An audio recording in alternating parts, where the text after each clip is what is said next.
नमस्कार स्टूडेंट्स, स्वागत है आपका आज के अम्बेडकर क्लासेस के अंदर।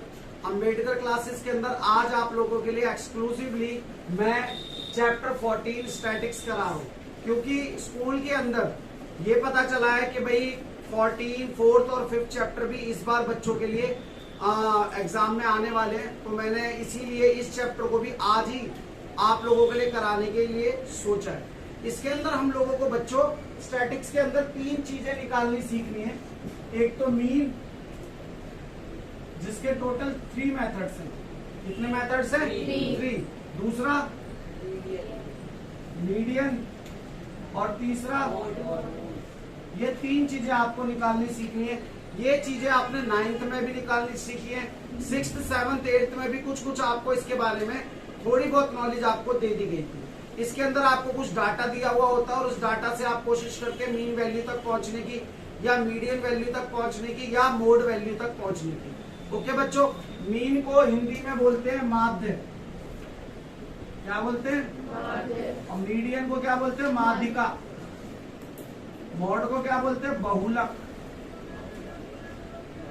तो बच्चों हम इसके अंदर सबसे पहले मीन स्टार्ट करने जा रहे हैं। मीन के टोटल 3 मेथड है। एक डायरेक्ट मेथड जो आप 9th में एक क्वेश्चन दिया हुआ है वो आप करके आए हो वहां से, दूसरा एज्यूम्ड मीन मेथड और तीसरा स्टेप डेविएशन मेथड। ये 3 मेथड हैं जिनको आप लोगों को सीखना है, उन्हीं के ऊपर हम काम करेंगे। मैंने यहाँ पर पहला डाटा आप लोगों के लिए ऑलरेडी लिखा हुआ है, तो चलिए स्टार्ट करते हैं। सबसे पहले मैं आप लोगों को कराने जा रहा हूँ डायरेक्ट मेथड। क्या कराने जा रहा हूँ? बेटा आप मीन के लिए कोई भी मेथड यूज करो, डायरेक्ट करो या फिर स्टेप डेविएशन करो या फिर एज्यूम्ड मीन करो, आंसर तीनों से सेम आने वाला। क्वेश्चन पेपर में ये ध्यान रखना, अगर स्पेशली उसने किसी मेथड का नाम नहीं लिया है तो आप डायरेक्ट मेथड ही यूज करोगे, क्योंकि ये जो है इजिएस्ट वन है। It is the easiest one method और इसी को आप लोगों को अप्लाई करना है। सबसे पहले डायरेक्ट मेथड करते हैं।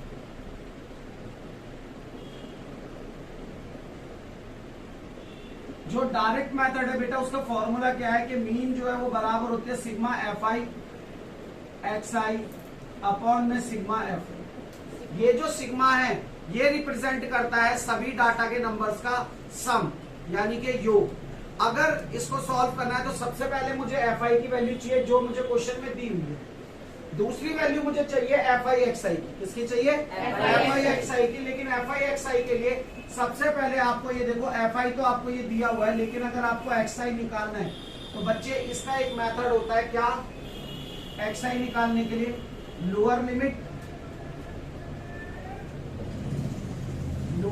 Plus upper limit divided by 2।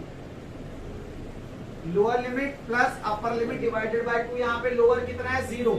देखो कितना है? 0 प्लस अपर कितना है? 2 डिवाइडेड बाय 2। तो 2 डिवाइडेड बाय 2 कितना आने वाला है? 1। दूसरे वाले में देखो 2 प्लस 4 लोअर प्लस अपर कितना होगा? 6।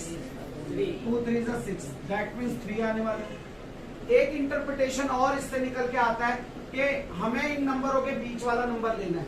अगर आप देखो 0 और 2 के बीच में 1 था, 2 और 4 के बीच में 3 था। ऐसे भी आप समझो जब आप लोअर और अपर को जोड़कर 2 से डिवाइड करते हो तो आप उसके मिड में पहुंचने की कोशिश कर रहे हो, उसके मध्य में पहुंचने की कोशिश कर रहे हो। तो 4 और 6 के बीच में क्या होने वाला बेटा? 5। 6 और 8 के बीच में 7, 8 और 10 के बीच में 9, 10 और 12 के बीच में 11 और 12 और 14 के बीच में 13। Now we are going to find out F I X I. हम लोग क्या पता करने जा रहे हैं? F I X I. तो हम क्या करेंगे? इन दोनों की मल्टीप्लाई 1 1 जा 2 3 जा 5 1 जा 5 7 जा 6 9 जा 11 2 जा और 13 3 जा 39। Now we are going to find out sigma F I X I. तो sigma F I is equal to, add on करो 2 and 1 3, 3 1 4, 4 और 5 9, 9 6 15, 15 और 2 17, 17 और 3 20। Now we are going to find out sigma F I X I. Sigma F I X I को जोड़ने के लिए आप जाएंगे तो देखिए 6 और 1 7, 7 और 5 12, 12 और 5 17, 17 और 4 20, 17 और 4 21, 21 और 2 21 और 2 23, 23 और 9 कितना होने वाला है 31। हाँ एक बार दोबारा ऐड करते हैं, चलिए 6 और 1 7, 7 5 12, 12 और 5 कितना होने वाला है 12 और 5 17, 17 4 21, 21 और 2 23, 23 और 9 32, 2 3 is carry, 3 is 3 और 3 6, 6 5 11, 11 और 2 13, 13 और 3।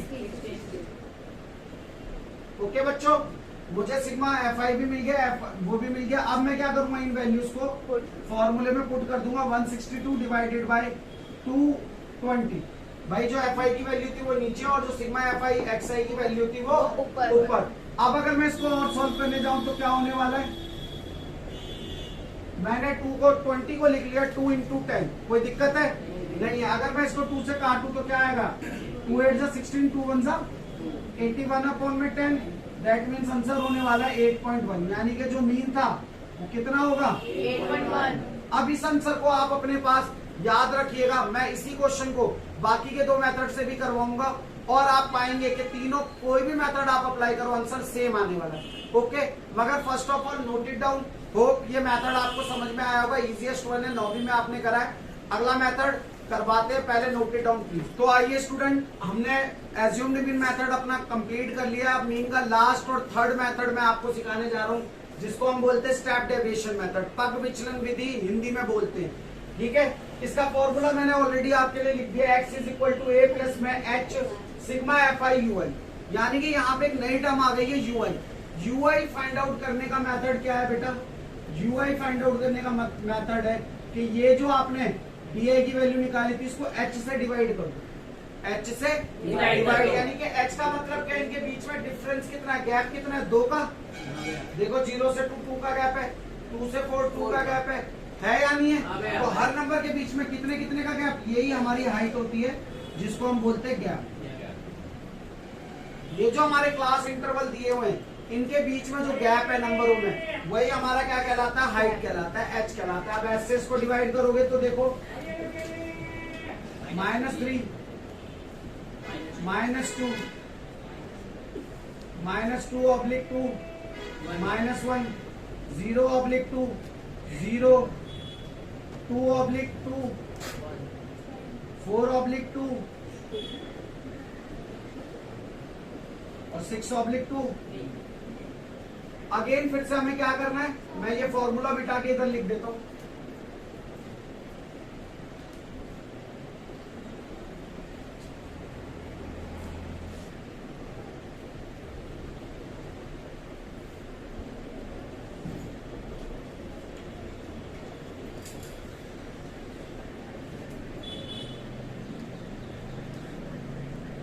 Step deviation. ओके बच्चों, अब मैं क्या निकालने जाऊंगा, F I U I. Okay, अब देखो अगर ऊपर एफ आई यू आई लिखा है तो एफ आई की मल्टीप्लाई किससे होगी, यू आई की वैल्यू से। तो कितना आएगा -3, कितना आएगा 2 2 जा 4 माइनस के 1 1 जा 1 5 0 जा 0 6 1 जा 2 2 जा और 3 3 जा 9। आप मिला लीजिए फिर से, 1 की मल्टीप्लाई -3 से करी -3, 2 की -2 से करी 2 2 जा 4, 1 की 1 से करी 1 1 जा 1 5 0 जा 0 6 1 जा 6 2 2 जा 4 और 3 3 जा 9। Now I am going to find out sigma F I U I, क्योंकि मेरा फॉर्मूला ये रिक्वायरमेंट रख रहा है मेरे सामने। तो इनको जोड़ो, 3 और 4 कितना होगा 7, 7 और 1 कितना हो जाएगा -8। यहाँ पर एड ऑन करो 6 और 4 10 और 19 में से 8 जाएगा तो हाउ मच आई गेटिंग 8। ठीक है, तो कितना आएगा 11। ओके बच्चों, अब ये वैल्यूज मैं पुट करने के लिए जा रहा हूँ। देखिए एज्यूम्ड मीन क्या था 7, हाइट कितनी थी 2, एफ आई यू आई कितना है 11 और ये कितना था बेटा 2 से काटोगे तो कितना कट जाएगा 10, तो कितना मिलेगा आपको 11/10।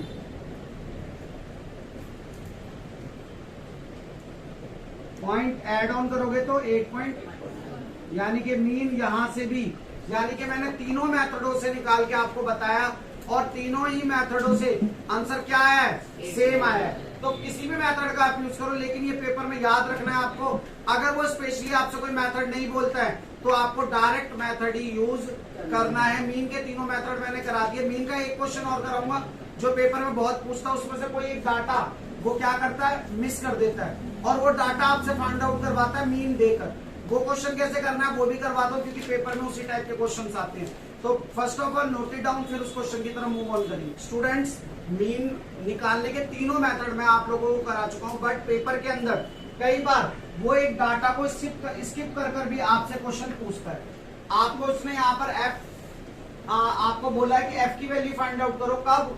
जब आपका इस डाटा का जो मीन है वो 18 है, यानी कि इस डाटा का मीन ऑलरेडी आपको बताया हुआ, आपको सिर्फ उसकी एक जो वैल्यू है वो मिसप्लेस हो गई है, उसको आपको फाइंड आउट करना है। मैंने आपको बोला था जब तक आप लोगों को वो ना बोले स्टेप डेविएशन और अज्यूम्ड मीन यूज करने के लिए, आप उसको बिल्कुल भी यूज नहीं करेंगे। अगर इस तरीके का भी क्वेश्चन आता है जिसमें आपको मीन निकाल के देना है, मीन दिया हुआ है और आपको डाटा निकाल के देना है, उस क्वेश्चन के अंदर भी आप डायरेक्ट मेथड ही यूज करने वाले हो, कोई और मेथड यूज नहीं करना है। तो चलिए, सबसे पहले तो मैंने xi की वैल्यू तो ऑलरेडी लिख दी है, क्योंकि मैंने आप लोगों को बता दिया था कि xi निकालने के लिए हमें क्या करना है, लोअर लिमिट और अपर लिमिट को ऐड करके 2 से डिवाइड, या फिर आप उन नंबरों के बीच वाला नंबर भी ले सकते हो। सबसे पहले मैं सिग्मा fi को ऐड ऑन करता हूं तो कितना आएगा, 44 प्लस f। अब आते हैं हम fi xi पर। 12 7 जा 84, 14 6 जा 84 और 19 6 जा 144, 13 और 18 234 और ये कितना आने वाला है 20 f और 1110 एंड 96।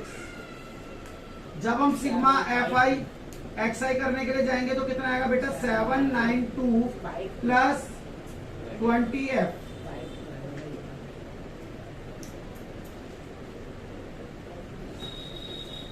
ठीक है बच्चों, 752 प्लस 20f। ये आप लोग, मैंने थोड़ा सा कैलकुलेशन पहले से करके रखी हुई है, क्योंकि देखो बच्चों इसके अंदर मेन कैलकुलेशन की गलती होती है, एडिशन मल्टीप्लाई यही। तो आप लोग भी जब पेपर में सवाल को करोगे तो कम से कम 2 बार एग्जामिन करोगे कि जो आपने जोड़ा है वो सही है या नहीं, और 2 ही बार आप मल्टीप्लाई को भी चेक करोगे। ओके बच्चों, चलिए फॉर्मूले में वैल्यूज पुट करने के लिए चलते हैं। क्या है, सिग्मा fi xi अपॉन में सिग्मा fi। तो मीन कितना बच्चों, 18। fi कितना बच्चों, सिग्मा fi xi है 752 प्लस 20f और बच्चों fi कितना है 44 प्लस f। ओके बच्चों, उधर मल्टीप्लाई करेंगे तो क्या आने वाला है, चलिए करते हैं 18, 44 plus f 752 plus 20f। Multiply करोगे 7 कितना आएगा, 18 और 14 को मल्टीप्लाई करने पर 792 plus 18f is equal to 752 plus 20f। अब हमें पता है वेरिएबल वाली टर्म्स को एक तरफ और नॉन वेरिएबल टर्म्स को एक तरफ, तो कितना होने वाला है 20f। 18 को उधर ले जाएंगे तो माइनस 18f। ये अपनी जगह पर है क्योंकि मैं 18 को उधर लेके गया हूँ 792, इसको इधर लेकर आओ माइनस 752। तो यहाँ से सब्ट्रैक्ट करोगे 2f और यहाँ से सब्ट्रैक्ट करोगे कितना आएगा बेटा 40। कितना आएगा 40। तो f बराबर कितना हो गया 40/2। काटोगे तो कितना होने वाला है, यानी कि जो डाटा यहाँ से मिसप्लेस था ये f, इसकी वैल्यू कितनी है 20 है। मैंने आपको बोला जब भी आपको क्वेश्चन में ना बोले तब तक आप बाकी के 2 मेथड यूज नहीं करोगे, और जब भी आपको कोई मिसप्लेस डाटा निकाल के देना है और आपको मीन दिया हुआ है तो आप हमेशा डायरेक्ट मेथड का इस्तेमाल करने वाले हो। यहाँ पर ध्यान देना, वेरिएबल कभी भी कांस्टेंट टर्म से मत जोड़ देना, इसीलिए मैंने 44 प्लस f को अलग लिखा है और यहाँ पर भी मैंने वही करा है। ओके बच्चों, होप आपको समझ में आएगा, नोट इट डाउन प्लीज। इसी के साथ बच्चों मीन आपका मैं खत्म करवा चुका हूँ। नेक्स्ट मेथड जो है वो मॉड है। मॉड मतलब बहुलक, मॉड मतलब बहुलक। मॉड और बहुलक आपने 9वीं क्लास में छोटी क्लासेस में करा है, और उन क्लासेस के अंदर आपको ये पता है मॉड और बहुलक वो नंबर होता है जो किसी भी डाटा में सबसे ज्यादा बड़ा हो, सबसे ज्यादा बड़ा हो। यहाँ पे आपको दे रहा है फैमिली साइज और यहाँ पे दे रहा है नंबर ऑफ फैमिली। 1 से लेके 3 मेंबर्स की फैमिली कितनी है 7, 3 से लेके 5 वाली 8, यानी कि आप अगर पूरे डाटा को देखो तो ऐसी फैमिलीज के नंबर ज्यादा हैं जो 3 से 5 वाले। मैं इसको ही क्या मानूंगा बच्चों, F1। क्या मानने वाला हूं, F1। ये मेरा F1 है। इसके ऊपर वाला F0 होगा और इसके नीचे वाला F2 होगा। पता चला, क्योंकि फॉर्मूले में F1, F0 और F2 दिया हुआ है। तो मैंने सबसे पहले आपको वही निकालना बताया। बड़ा ही आसान है, जो डाटा सबसे बड़ा हो वो आपका F1 होता है, उसके ऊपर वाला F0 और उसके नीचे वाला F2। उसके सामने जाइए, जो आपको क्लास इंटरवल दिया हुआ है, कौन सा दिया, 3 और 5। इसके अंदर जो पहला नंबर है वो आपका L की वैल्यू यानी कि लोअर लिमिट जो कि 3 है। लोअर लिमिट कितनी है, 3। इतनी बातें समझ में आई? कोई बात इसके अंदर ऐसी जो समझ में ना आई हो? दोबारा बता रहा हूँ, ध्यान से समझिए और इस बात को याद रखने की कोशिश करिएगा। सबसे पहले मॉड और बहुलक में ये देखना है डाटा में सबसे बड़ा नंबर कौन सा है। जो सबसे बड़ा नंबर है वो आपका F1, उसके ऊपर वाला F0 है, उसके नीचे वाला F2 है। उसके सामने जाइए, जब आप सामने जाएंगे तो आप पाएंगे एक क्लास इंटरवल लिखा हुआ है। उस क्लास इंटरवल में जो पहला नंबर है वो L की वैल्यू यानी कि लोअर लिमिट है। अब बचा सिर्फ क्या, H। क्या बचा, H। और मैं लास्ट क्वेश्चन में ही बता चुका हूँ, H क्या है, इनके बीच की गैप। तो 1 से 3, 3 से 5, तो कितना गैप आ रहा है, 2, यानी कि H कितना है, 2। सारी वैल्यूज हमें पता चल चुकी है। आइए फॉर्मूले में पुट करते हैं और कैलकुलेशन कैसे करनी है सीखते हैं। तो L की वैल्यू कितनी है, 3। F1 कितना है बेटा, 8। F0 कितना है बेटा, 7। 2 इंटू में F1 कितना है बच्चों, 8 माइनस F0 कितना है बच्चों, 7। F2 कितना है बेटा, 2 और H कितना है, 2। वैल्यूज दोबारा देख लीजिए, F1 की जगह पे F1 है, F0 की जगह पे F0 रखा है और F2 की जगह पे F2, L की जगह पे L और H की जगह पे H। अब इसको कैलकुलेट करने चलते चलिए। 8 में से 7 तो 1, 2 8 से 16 और माइनस माइनस क्या होता है बेटा, तो 9 आ जाएगा इंटू में 2। 16 में से 9 सब्ट्रैक्ट करो, कितना बचने वाला बच्चों, 7।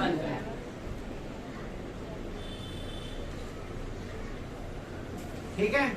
अब इसको थोड़ा सा कैलकुलेट करने के लिए 2 7 से डिवाइड करो, पॉइंट लगाओगे 0, 7 2 जा 14, कितना बच्चा 6। 0 उतारोगे तो कितने पे जाने वाला है, 8 7 जा। फिर आगे जाओगे तो कितना आएगा, 5। इससे आगे निकालने की जरूरत नहीं है, आप ज्यादा 2 पॉइंट तक निकालो, मैंने तो फिर भी 3 तक निकाल दिया। इसको ऐड ऑन करोगे तो आपका मोड क्या निकल के आ गया बच्चों, 3.285। This is your mode and that will be your answer. कितना आसान सवाल है। और अगर पेपर में मोड आएगा तो मेरे को नहीं लगता आपको कोई प्रॉब्लम होने वाली है। वैल्यूज कैसे उठानी है डाटा से मैं दोबारा बता रहा हूं। मोड आपको पता, बहुलक सबसे ज्यादा क्या था, 8, वही आपका F1 है। उसी डाटा में उसके ऊपर वाला नंबर क्या है, F0, उसके नीचे वाला F2, उसके सामने वाले इंटरवल में जाओ, जो पहला नंबर लिखा है वो क्या है, लोअर लिमिट L और S को मैं पता है कैसे निकालते हैं इन दोनों को, इन दोनों के बीच का गैप, दो का गैप था इसीलिए 2। क्लियर हुई बात, नोट इट डाउन। फिर आपको मीडियन बताते हैं। मोड का सिर्फ एक ही मेथड है, दूसरा कोई मेथड नहीं है और बड़ा ही आसान मेथड है। बस फॉर्मूला आपको 2-3 बार लिखकर याद करना पड़ेगा। अगर फॉर्मूला याद हो तो सवाल में कोई दिक्कत नहीं आने वाली है। मीडियन करेंगे, इसके बाद नोट इट डाउन। इसमें स्टैटिक चैप्टर के अंदर एक लास्ट टॉपिक आपका रह गया मीडियन। अब वीडियो बहुत बड़ी होती जा रही थी, इसीलिए मीडियन जो है मैं नेक्स्ट वीडियो के अंदर आपके लिए लेकर आऊंगा। अभी मैंने आपको मीन के तीनों मेथड और मॉड आपको सिखा दिया। मीन का जो क्वेश्चन डाटा मिसप्लेस करके भी आपसे क्वेश्चन पूछता है वो भी आपको मैंने करा दिया है। आप लोगों से ये रिक्वेस्ट रहेगी कि वीडियो को देखें, लाइक करें, सब्सक्राइब करें, साथ ही साथ एनसीईआरटी बुक को उठाएं और वहां से जितना हो सके सारे क्वेश्चंस को प्रैक्टिस कर डालें। जब आप प्रैक्टिस करेंगे तो कुछ ना कुछ डाउट जरूर आएगा। डाउट पूछने के लिए आप लोग फ्री हैं। आप मेरे व्हाट्सएप नंबर पर मुझसे पूछ सकते हैं, टेलीग्राम पर पूछ सकते हैं। हम लोग आप लोगों को अपनी जीमेल आईडी भी प्रोवाइड करवाते हैं। सब कुछ डिस्क्रिप्शन के अंदर आपको मिल जाता है। आप अपने डाउट्स पूछिए, पढ़ते रहिए, मस्त रहिए, स्वस्थ रहिए और प्रैक्टिस करना ना भूले। इसी के साथ जय हिंद, जय भारत।